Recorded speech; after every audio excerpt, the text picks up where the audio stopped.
अरे बाफ रे, के हो यो बादल? बादल नजिकबाट यस्तो हुन्छ, नजदीक से बादल ऐसे देखता है। अरे बाफ रे, बादल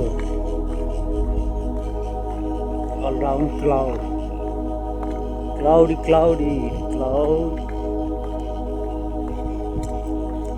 ओ बादल क्लाउडी। ओ बादल।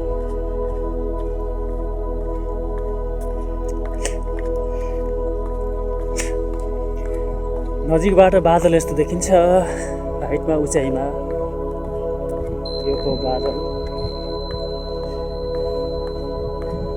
बादललाई नजिकबाट निहाल्ने, महसुस गर्ने, नजिकबाट निहाल्ने र महसुस गर्ने मौका यही हो। बादल यही हो, यस्तो हुन्छ बादल। यो हो बादल।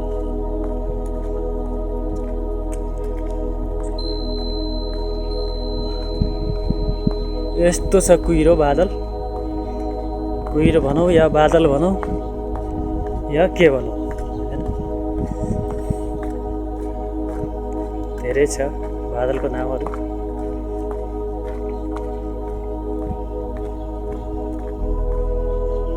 यसरी लाग्छ अलिकति हाइटमा बादल।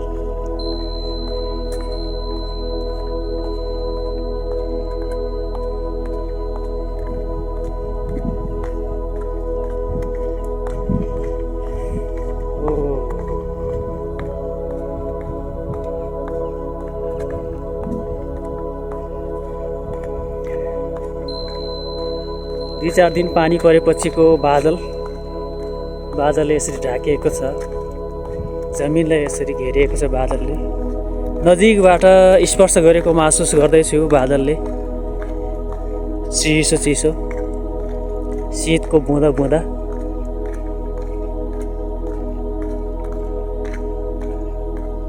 बादलको बुँदा बुँदाले छोएको छ। बादल यही हो।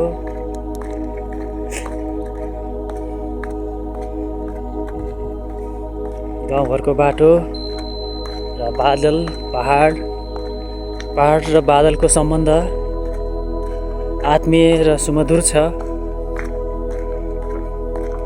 एक अर्कामा परिपूरक जस्तो लाग्छ। बादल, पहाड, मेघ, वर्षा। बादल यही हो।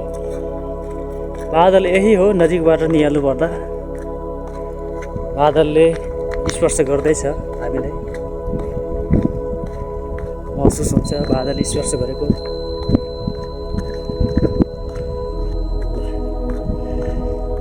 विश्वको कुना कुना, देश विदेश जताबाट हेर्दै हुनुहुन्छ, जहाँबाट हेर्दै हुनुहुन्छ,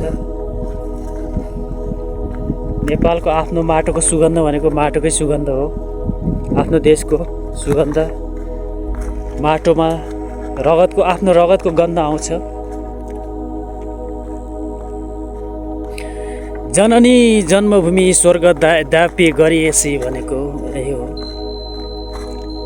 आफू जुन भूगोलमा, जुन संस्कृतिमा, जुन धरतीमा जन्मियो, हुर्क्यो, त्यही प्यारो लाग्छ। त्यही धरतीमा विलिन हुन्छ, संसार त्यही हुन्छ, दैनिकी त्यसैमा चल्छ। सबैतिर बादल, सबैतिर बादलले ढाकेको अवस्था हेर्न सक्नुहुन्छ। दाजुभाइ तथा दिदीबहिनीहरू संसारको जुनसुकै कुना कप्चा, जुनसुकै ठाउँबाट हेर्दै हुनुहुन्छ यो भिडियो। म एउटा गाउँलेको हिसाबबाट, म एउटा गाउँमा हुर्केको, जन्मेको र गाउँमा मेहनत परिश्रम, माटोमा खेलबाड गर्दै, जडीबुडी गर्दै हुर्केको मान्छे। सुगन्ध यही छ, रमाइलो यसैमा छ। यहीँ जन्मियो, यहीँ हुर्क्यो, यसैमा विलिन हुन्छ, यसैमा मर्ने हो भोलि गएर। बादल यही हो।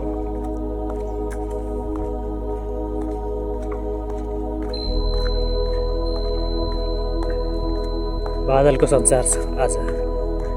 मौसम पनि क्लाउडी, बादलमय छ मौसम।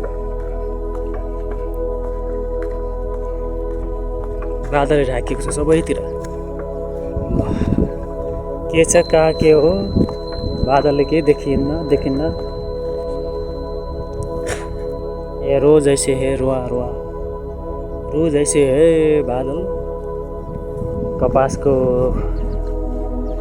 कपास जस्तै बादल।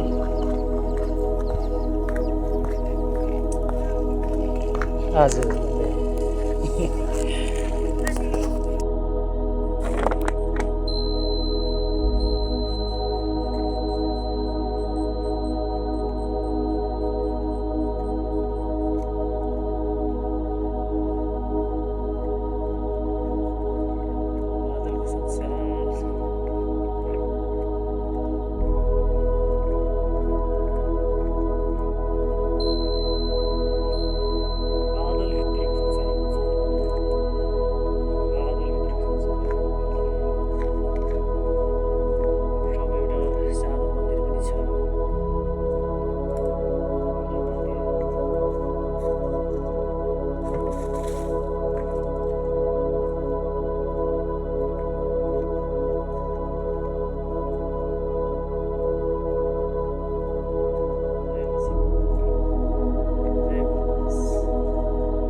बादललाई हामीले नजिकबाट निहाल्नु पर्दा,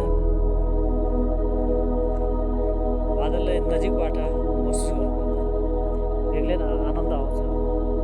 ती बादल सम्बन्धी गीतहरू गाउने र बादल सम्बन्धी कविताहरू लेख्नेहरू, गुनगुनाउनेहरू, कविता सिर्जना गर्नेहरू, उहाँहरूले भनेको एउटा कोठामा बसेर, बन्द कोठाभित्र बसेर रचना गरिएका हुन् लाग्छ। आफै स्पर्श गरेर